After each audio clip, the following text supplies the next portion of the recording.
Welcome to Talking Point live on campus. I'm at Ngee Ann Polytechnic this week at the School of Film and Media Studies, the alma mater of award-winning Singaporean filmmaker Anthony Chen. Today's discussion, Singapore's strawberry generation. Hi, I'm Daniel Martin. There's a common perception that young Singaporeans are soft, spoiled, and easily bruised, like strawberries. As the future generation of Singapore, do you agree? Are you soft? Are you spoiled? Are you easily bruised? I have with me on the panel Pauline Strawn, Associate Professor from the Department of Sociology at NUS, Adrian Tan, Managing Director, Recruit Plus Consulting Private Limited, and Bae Yam Keng, a father of three, and MP for Tampines GRC. Mr. Bae, let me start with you, if I may. As a father and somebody who works so much on the ground, do you think that this is a valid opinion that strawberry can apply to a generation? I think any label will not be a fair one because the generation is so big. There's a huge spectrum of people in the generation. So I think it's a perception, and I like to see the young people proving it wrong because it's not a very complimentary label, and we all like us to be strong, resilient. It must have started from somewhere. Why do you think they might have been described as strawberries? I think there's a phenomenon where someone of the older generation will always see the younger ones as weaker, not less good. I think it happens in school, right? You're a senior, you think your juniors are not as good as you are. It's that common. When we speak with a lot of employers, they do voice out certain common concern. Things like the lack of drive, the kind of perseverance is missing there, and also the kind of loyalty that they hope they could get from this group of people. But then again, these are comments made by the previous generation. With a lot of parents out there, we just want to give the best to our kids. We do not want them to go through any tough situation. So anything that they can't do, okay lah, you don't do lah, you move on to something else. So that naturally created a generation of people who believe that, okay lah, just move on lah, left to right, left to right, left to right. That naturally, of course, have an implication and consequence to how people will naturally behave.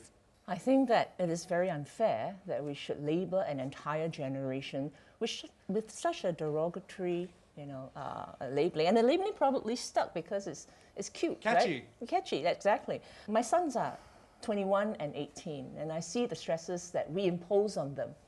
I don't think we give them that many choices. In fact, I think we set a pretty rigid route for our kids, and they have to, either make it or, accept the fact that they are not going to be at the pinnacle, right, of their generation.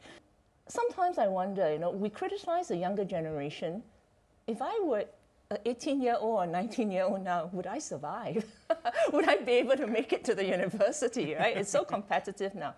But I think coming back to the employers' concerns, I know that employers complain that this generation tends to job hop, right? Because if this doesn't work out, they don't see it through, they just happily go to the next.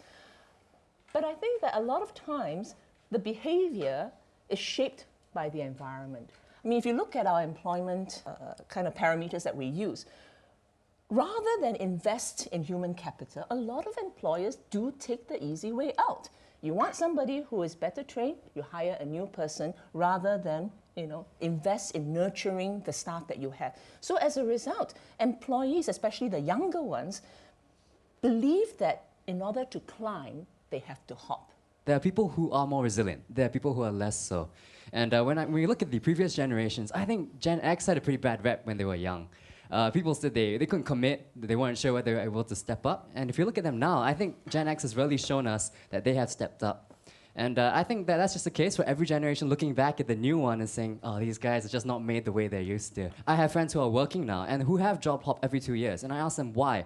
And they'll tell me, it's because I'm looking for something more. We're looking for meaning, looking for opportunities for personal growth. Right, I think that's where perhaps there's sort of a gap between what is expectation and what the employers expect of the employees as well. So let's say your employee is Gen X. So probably he would have stayed in the job for 8-10 years. So he cannot imagine that why the young people nowadays looking for things, new things to learn, every 1 year, 2 years. In fact, when I was running my PR agency, I have an employee who comes to me within the first year, just after confirmation. Oh, when's my promotion? Asking for that, and she left within a year. There's another view that because of feedback like that, this generation is an entitled generation. You should give it to me because I deserve it. Yeah, but to be fair to them, I think young people nowadays are very confident. A lot of them are very capable, very energetic, and they have great ideas. And sometimes it's employee who cannot keep up with that. They're not able to let them have the opportunity to shine, to apply their ideas, to try things out. So sometimes it's the environment, as what Pauline said. The structure may not encourage that, and therefore they feel very disillusionized. Then therefore they're disappointed, and therefore they move on to find something more exciting. Because of the fact that everything's moving so fast, our generation has become too opportunistic. Okay, we look for opportunities. We look for better opportunities to motivate ourselves to do more. I think what motivates us is no longer what motivates the older generations. The problem doesn't only lie in our generation, but also in our employers as well. I feel that they have to change according to time. We're going to pick it up, but just before I end off this segment, quick show of hands. How many of you do not agree that you're the strawberry generation? Hands up.